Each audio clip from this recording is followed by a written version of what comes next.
Heading into the 2022-2023 NBA season, I want to go over the top 10 players at each position. Each list will be based on both importance factor a player has to his team, as well as skill compared to other players in his position. Always remember, lists like this are purely subjective, meant to get the conversation started, and will almost never be the same as anyone else's list. This is all entertainment.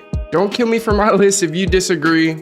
I'm just a guy. Y'all know we got the best hoop discussion channel on the tube, and if you haven't already, hit that sub button for your boy because I'm trying to hit 1,000 subs by the end of the year, and it would mean the world if you subscribe and help me achieve this goal. But without further ado, let's jump right into this video. Now, before I get into the top 10, I do have a few honorable mentions. I was thinking about doing this for the point guards and shooting guards positions, but I just didn't really come around to it. So we're gonna set that precedent here with the small forward position. Because no list is the same, my honorable mention includes Jeremy Grant and PJ, Sadiq Bey, DeAndre Hunter, Franz Wagner, and DeMar DeRozan. All of them are deserving in my opinion, but they just didn't make the list. They might make it this year, but this year they did not. DeMar, he had an amazing year last year for the Bulls where he had 5 40+ point performances. Franz Wagner showed development that I never expected and can shoot the lights out the ball. But at the end of the day, Scotty Barnes won Rookie of the Year, and that's why I give him the number 10 spot. He's an all-around dynamic two-way player with a unique set of skills at 6'9", and even had a 38-point performance against the Bucks in late December. Scotty is only going to shine and get better, but by the end of the year, he'll probably be cracking the top 8 or top 7 of small forwards. At the 9 spot, I'm going with Chris Middleton. Middleton is the closer and big shot maker for the Bucks, while Giannis is the bruiser. And many believe the Bucks would have gone back-to-back had it not been for Middleton getting injured. Personally, I don't think they would have been back,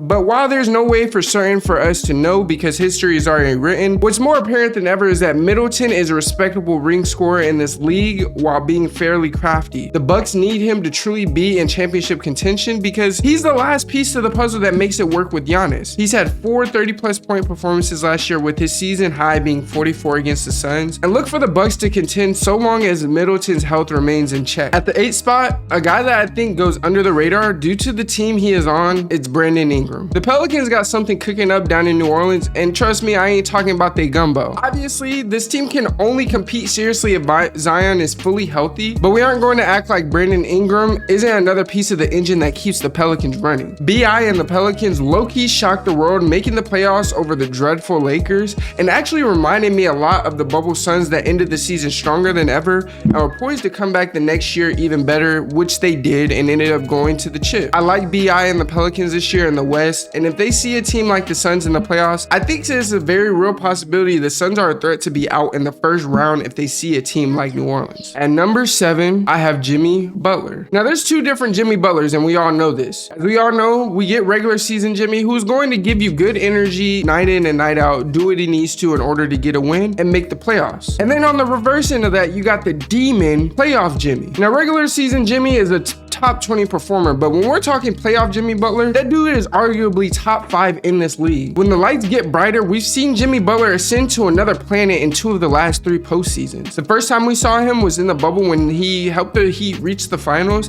and he was arguably the best all-around player on the court in all of Miami's series this past years, where he scored 40+ points in 17 of their playoffs games and almost willed the Heat to a great comeback win in Game 6 of the Eastern Conference Finals against the Celtics, where he dropped 47, and almost willed his team back in the Eastern Conference Finals against the Celtics, where he dropped 47 points. His season was still cut short, and that is why I have Wiggins at number 6 above him. Any other year, he would be behind Jimmy Butler, and probably a good ways behind. But last year, he was the key to stopping the Celtics front court from getting what they wanted, as they did in the past 3 series to reach the finals, and he played top-notch defense on the way to his first ring. It was surprising even before what he did in the postseason that Wiggs didn't make the all-defensive team, but just on a pure eye test, he locked up all year, scored at a rate we hadn't really seen since his younger years in Minnesota, and there's an argument that could have been made for him in the DPOY conversation. Obviously, Wiggs finds himself in the right situation with the Warriors in San Fran, and I love seeing him thrive as a player because I've always rooted for him since he was drafted into this league. At the 5 spot, I gotta go with Paul George. I know that he has Kawhi on his team, so technically PG is a shooting guard, but we all know his true position is small small forward, so I'm putting him at small forward. He will see minutes at small forward, of course, with the Clippers going more small ball and Kawhi being moved to power forward. So again, he's going to be treated as such. Now, I can make a case that after the first month of the year, PG was the best 3 in the game last year. He scored 30 plus points in 6 of his first 20 games, and twice he exploded for over 40. Kawhi was hurt all of last year, but with him back, the Clippers will have the best rockers since the Kawhi era began. They're looking like a force in the West thus far. The only hangup I have with the Clippers, and I think most of us have, is the fact that they don't stay healthy with both Kawhi and PG,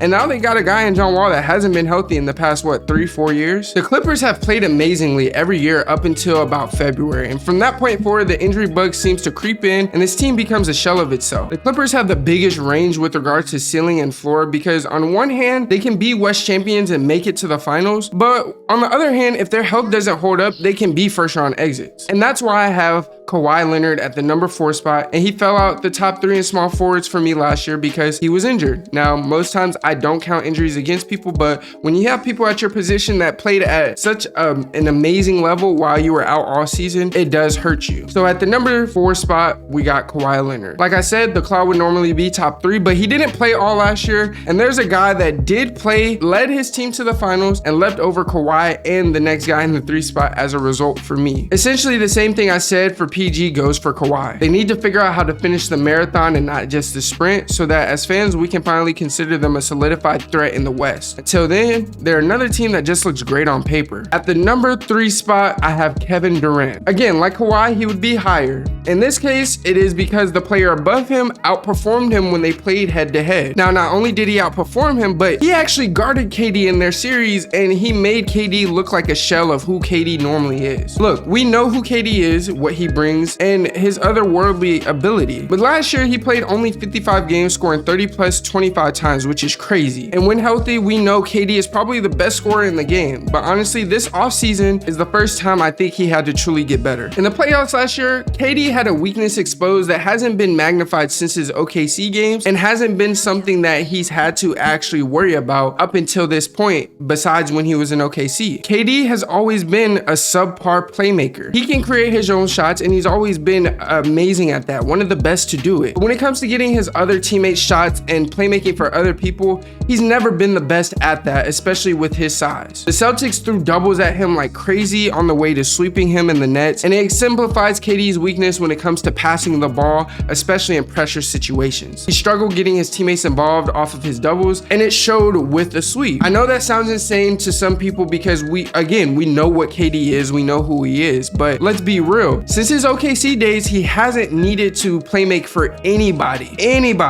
He left OKC and went to Golden State. You have Steph, Clay, Draymond, and guys there that don't need you to create for them. And not to mention, when the Warriors were in the finals, the doubles were being thrown at Steph, not KD. Again, this is not to say KD isn't who he is, but there was a glaring weakness and a glaring flaw that got exposed, and he needs to work on that before he can really ascend to that next level. The blueprint is out. If you stop him, throw doubles at him, you have to force someone else to score and create. Kyrie can't do all of that alone. Ben Simmons, it's the jury is out on him. We're not sure what he could do scoring wise. So of course they have Ben Simmons, so KD might not have to worry about the playmaking aspect again. At the end of the day, it was a glaring weakness, and that's why I have Jason Tatum above him at the number 2 spot. Now, Jason Tatum had a career year last year, in a year where the Celtics looked dead in the water by December. Admittedly, he did have a disappointing finals, but I'm not gonna let that take away from his amazing season, postseason, and end of the year play. I think we criticize his play in the finals, and we often forget that the dude is just 24 years old, and the fact that on the way to the finals, it was one of the most amazing seasons we've seen in a while. He's made significant progress last year as a playmaker and defender. Defending ability has displayed against KD and the Nets, and the playmaking ability, it was displayed against the Heat. Now, the Warriors did show that the playmaking ability that Jason Tatum has wasn't as polished as it should or could be, but he has made strides. He outperformed KD head to head, ahead, and him just playing while Kawhi didn't automatically put him ahead. So JT, he's at the 2 spot. And number 1, it should never come as any surprise. This guy is gonna be number 1 for as long as he plays. Hopefully he plays well into, you know, the next 5 years or so. But we got LeBron James. Now, I don't think much needs to be said about LeBron. He's LeBron, but I expect LeBron to be more motivated than ever this year. He's gonna be 38 in December, and the window of opportunity to win another ring is inevitably closing, not only because of his age, but because of the team around him. I don't think I need to say much, but again, I expect Bron to be more motivated than ever. He wants ring number 5. With that being said,